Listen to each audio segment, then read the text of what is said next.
Jenny McCarthy Show. Welcome back to the Jenny McCarthy Show. I'm Jenny McCarthy Wahlberg, and my next guest, we know and love him. He's a regular on the Wendy Williams Show, and he hosts just about every freaking red carpet show in the world. AJ Gibson, welcome.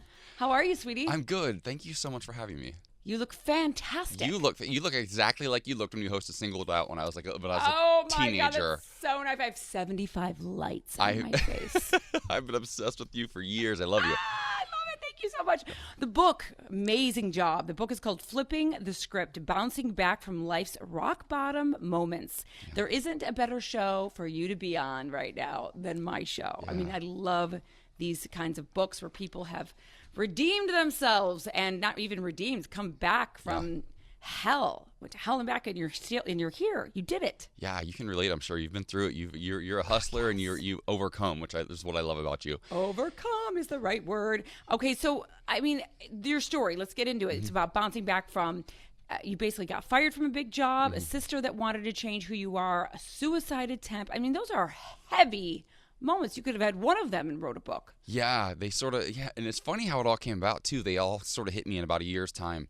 Like you said, I was the host of a nationally syndicated talk show on Fox called Hollywood Stay Live, and it was I'd waited 30 some years. I'd finally made it. I'd hustled for a decade in New York and LA, and then I finally got this opportunity. Then it was taken away from me, and I didn't really understand the business side, as you know, of the entertainment industry. And when that happened, I tried to have a conversation. I was like, so what can I do better next time? Like, well, how can I be better? And I was told, you're all icing and no cake, is what an executive told me. And that just devastated me, because I pride myself on being cake, like having substance to me beyond, and so that really, really kind of knocked the wind out of me. Then the stuff with my sister, religion got in the way, and all of a sudden she met a new guy and got married and decided I needed to pray the gay away. And then that one was fun. And then my third rock bottom moment was I got a tax bill for $16,631 one night while I was home alone, my 10th floor apartment in Los Angeles, and I lost it. I snapped. It was too much. It might as well have been $16 million at the time. I didn't know how to handle it. I didn't have a job. I didn't have my sister to lean on, and I just kind of felt alone. And I almost went out my window that night, and by the grace of God, I didn't. But I took about a year to sort of lick my wounds and kind of recover. And then a year to the day, actually, I flew home to Ohio, my little hometown in Ohio. I tried to sit down at my grandmother's desk. She'd passed away years ago, but left the desk for my mom. And I realized the desk was way smaller than I remembered. I couldn't even fit. I'm 6'5". It didn't work. But I spent 16 days in Ohio starting my book without a publishing deal, without any sort of idea of where it was going to go. And then in January, I got a publishing deal, and by the following September, we were printing, and here we are. Good for you. Yeah. There is something about going back to a place like that, like whether that be an old family member or the area that you grew up in. It's like a vortex of child trauma. No, it really is, because so much of the stuff, I talk a lot about rock bottom moments and roadblocks in particular, and each chapter sort of set up that way, and where there's something that I went through at a time in my life that some of them are just funny. I mean, I tell a story about shitting in a bush in Albuquerque on the way on my sister and I's move to LA, 12 years ago, because that was where I was at that moment, and we were the room key wasn't working, and we were broke, and we only could afford in the condo lodge, and our mom had to lend us money for it, and there's stories like that. But then there's also stories, about my coming out story and my dad and him telling a joke when I was like 11 or 12 years old. He told a joke. I think the chapter's actually called "Four Gay Guys Walk Into a Bar." And the rest of the joke was, there's only one bar stool. What do? Flip it over. And I remember being a little kid and him telling that joke and me figuring out what that meant and just internalizing that as, oh, this is what my dad thinks of me, even though I was 8 or 9 years from ever coming out. So there's a lot of those, but I try to tell them in a way that's lighthearted and relatable, because every chapter ends on a high note. Like every chapter of the book, like a Brady Bunch episode, but real life. Yes. You've got the happy lesson. But that's the reality of life, though, right? If you're still breathing, like you've still got an opportunity to rewrite your story, to flip your script. And so I try to write the book as such, so that people have an opportunity to experience what I've experienced and relate to whatever they can relate to, and then hopefully do the same. At the end of almost every chapter, we have what I've called script rewrites, which I'm really proud of. Because this book is autobiographical, so it's my story, but it's written as a film. So playing on my time in Hollywood, my love of film, and the title, it all kind of works together. Each chapter opens as an intro to a scene. So like interior daytime, we pan in on Jenny McCarthy talking to, AJ Gibson. And so it opens that way. My 21-year-old sister, who's studying screenwriting in college right now, she's at Ball State, David Letterman's alma mater in Indiana. Oh, nice. She wrote the intro to every one of my chapters. And then and then at the end of every chapter, we have script rewrites, which are like easily accessible, actionable items that readers can do in real time. So there's like a theme for each chapter, like whatever I overcame, like maybe it's financial or spiritual or relational, whatever I overcame that chapter, at the end, there's a script rewrite that is sort of related to that you can go do in real time, log on to my website, ajgibsontv.com, and we've actually created, my boyfriend, God love him, because we're hustlers, like we just did this on our own. I think this is genius. Keep going. You can actually log in. There's a clickable, downloadable PDF. You can change the subtitle and the author of the script, and then as you do each script rewrite in real time, you can flip your script with me as I flip mine. So at the end of the book, readers have a tangible copy of the new script they've rewritten for their lives that they can just take with them. So like if you're like having a bad day, you can be like, who am I? Oh yeah, that's who I am. That's who I am. Freaking amazing. Yeah, That's an amazing concept. I try to do something creative, Can I ask you, though, can you flip the script even though you haven't flipped the situation yet? No, I mean, that's part of it. I mean, and it's an ongoing process. And I don't want anybody to think that I feel that I've got all the answers and I've got life figured out. But the ideas and the themes of the book are universal, and they can work for anyone in any situation all the time. Do you have a collective tool that you pull out when shit hits the fan? Yeah, I do. So I'm actually a public speaker as well. And at the beginning of the book, the moment when I almost go out my window and I decide not to, I still to this day, to me, it was God that pulled me back from the window. And I was an atheist for like 15 years because I was raised in Catholic school. So that kind of explained that part of it. It's in the book. But I am a Christian again now, and I go to church on Sundays, and I kind of I found my own way towards faith, and I have my own sort of relationship, right, that works for me. And so for me, I think that no matter what you're going through in life, there's always a way out. And so I didn't realize it at the time, but I'm a public speaker. I travel the country giving this talk, and I created a system called the MOVE method. And it started that night in my bathroom. I didn't even realize it, though, but all of a sudden I was standing in front of my mirror. You know how oftentimes you're kind of like having a down moment, or you're like really like, what the fuck am I doing with my life right now? And you're just like looking at yourself in the mirror, like looking for something. Yeah, every day around 4 o'clock. Yeah, we've all been there, right? Well, that's step one of the 4-step system. It's my man in the mirror moment, which I might have to rename depending on how this whole Michael Jackson thing turns out. But I love that song. That's funny. It's still my favorite song. But it's a 4-step system. It's your mirror moment where you kind of look yourself in the eyes and you get real honest about some stuff and you ask yourself some serious questions. Step 2 is own your shit. Once you have the questions answered, it's time to start taking ownership of things, because in reality, it wasn't my fault that I got fired, but it was my fault that I had allowed it to like knock the wind out of me for an entire year, and that I took a statement like, you're all icing and no cake, and internalized it because it was from an executive at Fox, and I thought that meant it must be true.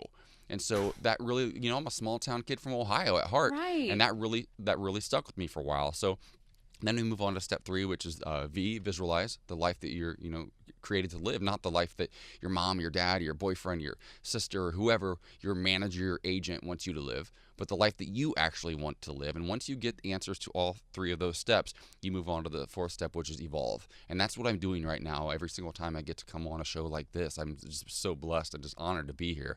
But this is me evolving and saying, look, I'm sharing my story. I'm sharing the worst parts of it. I'm letting you all know that, look, not only did I almost take my life, I've struggled with my sexuality, I've struggled with faith, I've struggled with the industry. I got a tax bill that I'm still paying off, and I've racked up loads of debt over my life, and I'm slowly paying it down. But those are my truths. And by sharing those, like, I can't be judged for them. No, Yeah. That's your truth. Yeah. And evolving, I would guess, would include action, putting action to those visualizations. Yeah, well, this is part of it. Just even reaching out to people, and I was just blown. Your team reached out to me, and I was blown away. I'm like, wait, Jenny McCarthy's team knows I exist? This is crazy to me. Well, I'm saying this book is right up my alley, which I'm hoping I attract like-minded people, and they're all lots of book buyers. Let me plug it again so they do buy it. Yes. Flipping the Script, Bouncing Back from Life's Rock Bottoms. You know, you go on Wendy Williams' show, and she just came out talking about her situation. Yeah. I applauded her this morning for being transparent about it. I like when celebrities like yourself go out and speak about what's going on in their lives, because that's how we learn too. And it's real. And what I found is that I kept waiting for somebody to give me permission to talk about my story. I kept waiting to become, quote unquote, famous enough to go share my story. And I was like, not enough people know me. I'm the guy people kind of sort of recognize. Like they see me on a red carpet and like, oh, I know him. He's a nice guy. I'll go to him again. Or like I've seen him somewhere. And very recently, because of Wendy Williams, actually, I'm getting noticed, called out. I just got called out in the lobby by a guy. Came up and said, AJ, and I thought he's from your team. And he's just like, no, I'm just a fan. I see you on Wendy and I follow you. We were at Hudson Yards the other day, and I was with a friend. And all of a sudden there was a line forming of people to come say hi to me, which blew my, and the line was, it was like 3 or 4 people, let's be honest, but it was a line. And I was very blown away by that. Right. But her platform has given me so many opportunities to have these sorts of discussions. And I'm so proud of her. Me too. I posted a post on Instagram a couple of days ago about her, and then just simply liked her post when she shared, her truth. And in a couple hours, I had over 1,000 likes, and I used to be thrilled to get 50, and so it's interesting to see what starts to happen when we share our stories, because everybody has one, and nobody's is more important or less important than anyone else's. 100%. I tell people you don't have to, be famous. I think every single person listening right now should write their own I can't even speak. Autobiography. Right. Let's do Thank it. You. Autobiography, because when you sit down and write your life story, you learn so much more by writing it out. When you were done, when you completed it, and look back in hindsight, what did you walk away going, whoa, wow. Holy shit, I wrote a 300-page book by myself. But and you know how this goes. Of course. I got endorsements from so many friends. Like my friend Erica Jane is my cover quote. And so I had my buddy Jay Ellis and Lisa Rinna, and a lot of Jesse James Decker, a lot of my friends in the industry that I've worked with on red carpets or met hosting shows over the years. I reached out because initially the idea for the book was that I'm going to share common stories from my celebrity friends. I was just the conduit. And then when I met with the publisher, they're like, we don't want those stories. We want yours. And I was like, who the fuck am I? Who wants my story? That's just crazy to me. And so then I just ended up getting, supportive quotes. Van Jones gave me a quote. Really heavy hitters and people that I admire. And it just blew my mind, because every time I reached out, everyone was like, absolutely, tell these stories. And what I learned is that, first of all, it was so therapeutic just to write it. 100%. My life has changed so much in the few months since the book came out, and I didn't expect that at all. I've gone back and reread it, and it's a weird experience, because... Isn't it? Yeah, to be like, oh, I wrote that. Or I'll be reading it, I'm like, oh, you should tell this one story. And I'm like, oh, I did. There it is. There's the next page. Or you know what I've done, because I've written some myself, and they'll be laying around the house, and I'll just flip up to a chapter, and I go... wow, what a great reminder that I got through that. Yes. Or it's like, ooh, that's good advice. Who gave? Oh, I gave that advice. I should take that now. And so many of my friends, it's wild, because so many of my friends who are bestsellers, and I'm hustling, and I'm not a bestseller yet, and I know it will happen, but I'm just out here hustling. And every day I get messages from people around the world telling me that this book saved their life. Well, that's the thing. If you save one person, they say, that's enough. Absolutely. And I wrote every page. Which, I found out is more rare than I realized. All my celebrity friends, I have a bestseller out. I didn't write shit. What? I had a team write that with me. I just talked, and I sat down at a computer that I bought on credit, because my computer literally blew up as I started writing this. I'm like, not today, Satan. I'm going to figure this out. I'm Apple credit. I'm going to get me a new MacBook and go for it. And I did.